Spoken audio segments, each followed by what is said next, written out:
লোকসভা নির্বাচনে পশ্চিমবঙ্গে কোন আসনে কে জিততে চলেছে, কোন দল কতগুলি আসন পেতে চলেছে, কি বলছে জনসমীক্ষা ওপিনিয়ন পোল, হ্যাঁ সেটা আজকে ভিডিও দেখাবো। তার জন্য ভিডিওটি একটু স্কিপ না করে শেষ পর্যন্ত দেখতে থাকুন। আর হ্যাঁ, অবশ্যই আপনি চ্যানেল নতুন থাকেন তাহলে চ্যানেলটি সাবস্ক্রাইব করে পাশে থাকবেন। হ্যাঁ, তার আগে অবশ্যই বলে রাখি যে জনমত সমীক্ষা ওপিনিয়ন পোল মানুষের মনে আভাস মাত্র। বাস্তব রেজাল্ট বা ফলাফল সেদিন জানাবে 4 তারিখে 4ই জুন যে কী ফলাফল হতে চলেছে। তবুও চলুন দেখে নিই আগে জনমত সমীক্ষা ওপিনিয়ন পোল কী বলছে। আর এই জনমত সমীক্ষা ওপিনিয়ন পোলের সাথে এই ইউটিউব চ্যানেলে কোনো সম্পর্ক নেই। রাজ্যের 42টি লোকসভা আসনে কোন দল জয়ী হওয়ার দৌড়ে এগিয়ে রয়েছে তার ইঙ্গিত উঠে এসেছে সি ভোটার সমীক্ষায়। এক নজরে সি ভোটার সমীক্ষা। লোকসভা কেন্দ্র সম্ভাব্য জয়ী রাজনৈতিক দল। প্রথম হচ্ছে লোকসভা কেন্দ্র দার্জিলিং, সম্ভাব্য জয়ী রাজু বিস্ত, রাজনৈতিক দল বিজেপি। পরতে আছে লোকসভা কেন্দ্র কলকাতা দক্ষিণ, সম্ভাব্য জয়ী মালারাই, রাজনৈতিক দল তৃণমূল। লোকসভা কেন্দ্র বহরমপুর, সম্ভাব্য জয়ী অধীর রঞ্জন চৌধুরী, রাজনৈতিক দল কংগ্রেস। লোকসভা কেন্দ্র হুগলি, সম্ভাব্য জয়ী লকেট চট্টোপাধ্যায়, রাজনৈতিক দল বিজেপি। লোকসভা কেন্দ্র কৃষ্ণনগর, সম্ভাব্য জয়ী মহুয়া মৈত্র, রাজনৈতিক দল তৃণমূল। লোকসভা কেন্দ্র ডায়মন্ড হারবার, সম্ভাব্য জয়ী অভিষেক বন্দ্যোপাধ্যায়, রাজনৈতিক দল তৃণমূল। লোকসভা কেন্দ্র পুরুলিয়া, সম্ভাব্য জয়ী জ্যোতির্ময় সিং মাহাতো, রাজনৈতিক দল বিজেপি। রায়গঞ্জ, সম্ভাব্য জয়ী কার্তিক পাল, রাজনৈতিক দল বিজেপি।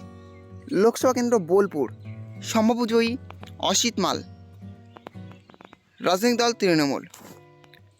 লোকসভা কেন্দ্র বালুরঘাট, সম্ভাব্য জয়ী সুকান্ত মজুমদার, রাজনৈতিক দল বিজেপি। লোকসভা কেন্দ্র বর্ধমান পূর্ব, সম্ভাব্য জয়ী শর্মিলা সরকার, রাজনৈতিক দল তৃণমূল।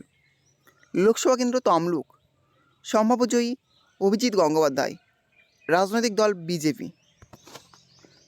লোকসভা কেন্দ্র দমদম, সম্ভাব্য জয়ী সৌগত রায়, রাজনৈতিক দল তৃণমূল।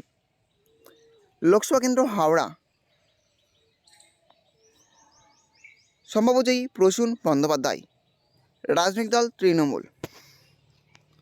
লোকসভা কেন্দ্র মথুরাপুর, সম্ভাব্য জয়ী বাপি হালদার, রাজনৈতিক দল তৃণমূল।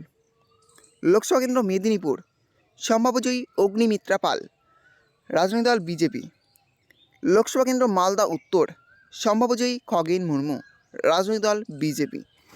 লোকসভা কেন্দ্র বসিরহাট, সম্ভাব্য জয়ী হাজি নুরুল ইসলাম, রাজনৈতিক দল তৃণমূল। লোকসভা কেন্দ্র জলপাইগুড়ি, সম্ভাব্য জয়ী জয়ন্ত রায়, রাজনৈতিক দল বিজেপি। লোকসভা কেন্দ্র শ্রীরামপুর, সম্ভাব্য জয়ী কল্যাণ বন্দ্যোপাধ্যায়, রাজনৈতিক দল তৃণমূল।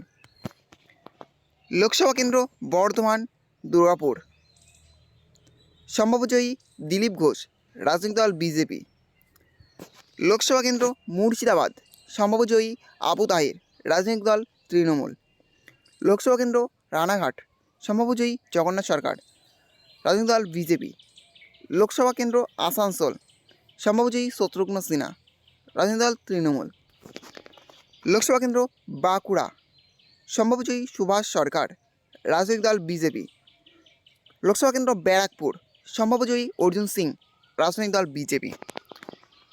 লোকসভা কেন্দ্র কোচবিহার, সম্ভাব্য জয়ী নিশীথ প্রামাণিক, রাজনৈতিক দল বিজেপি।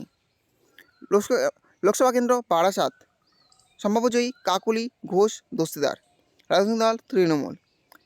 লোকসভা কেন্দ্র বিষ্ণুপুর, সম্ভাব্য জয়ী সৌমিত্র খাঁ, রাজনৈতিক দল বিজেপি। লোকসভা কেন্দ্র আরামবাগ, সম্ভাব্য জয়ী অরুকান্ত দিগার, রাজনৈতিক দল বিজেপি। লোকসভা কেন্দ্র বীরভূম, সম্ভাব্য জয়ী শতাব্দী রায়, রাজনৈতিক দল তৃণমূল। লোকসভা কেন্দ্র বনগাঁ, সম্ভাব্য জয়ী শান্তনু ঠাকুর, রাজনৈতিক দল বিজেপি। লোকসভা কেন্দ্র জঙ্গিপুর, সম্ভাব্য জয়ী খলিলুর রহমান, রাজনৈতিক দল তৃণমূল। লোকসভা কেন্দ্র কাথি, সম্ভাব্য জয়ী সৌমেন্দু অধিকারী, রাজনৈতিক দল বিজেপি। লোকসভা কেন্দ্র উলুবেড়িয়া, সম্ভাব্য জয়ী সাজদা আহমেদ, রাজনৈতিক দল তৃণমূল। লোকসভা কেন্দ্র যাদবপুর, সম্ভাব্য জয়ী সায়নী ঘোষ, রাজনৈতিক দল তৃণমূল। লোকসভা কেন্দ্র আলিপুরদুয়ার, সম্ভাব্যজয়ী মনোজ টিগ্গা, রাজনৈতিক দল বিজেপি। লোকসভা কেন্দ্র কলকাতা উত্তর, সম্ভাব্যজয়ী সুদীপ বন্দ্যোপাধ্যায়, রাজনৈতিক দল তৃণমূল। লোকসভা কেন্দ্র মালদা দক্ষিণ, সম্ভাব্যজয়ী ঈশা খান চৌধুরী, রাজনৈতিক দল কংগ্রেস। লোকসভা কেন্দ্র ঝাড়গ্রাম, সম্ভাব্যজয়ী প্রমোদ টুডু, রাজনৈতিক দল বিজেপি। লোকসভা কেন্দ্র জয়নগর, সম্ভাব্যজয়ী প্রতিমা মণ্ডল, রাজনৈতিক দল তৃণমূল। লোকসভা কেন্দ্র ঘাটাল, সম্ভাব্যজয়ী দীপক অধিকারী দেব, রাজনৈতিক দল তৃণমূল।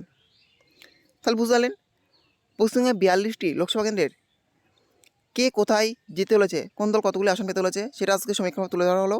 এই ছিল আজকের ভিডিওটি অবশ্যই লাইক করবেন এবং এই নতুন ভিডিও সরিয়ে পাওয়ার জন্য চ্যানেলটা অবশ্যই সাবস্ক্রাইব করে রাখবেন।